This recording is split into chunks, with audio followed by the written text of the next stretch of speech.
So today we are going to do a quick unboxing of this storage tool.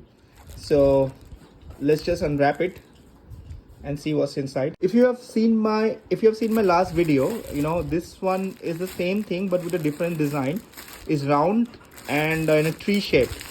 So it looks good and it comes in a different shapes like pineapple and watermelon and everything. So I like this one.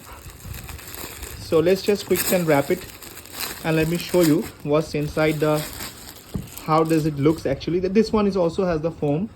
This is the storage. I don't know, it is damn, no, it's just to pull that out. And this is the exact box which you can create like this.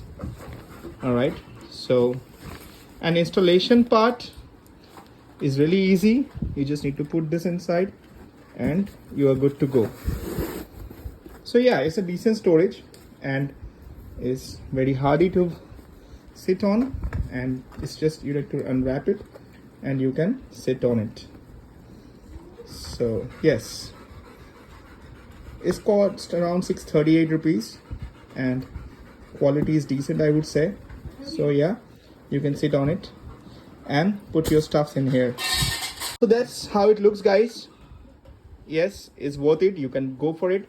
And if you like my video, please do subscribe to my channel and share the video. The support matters a lot. Thank you.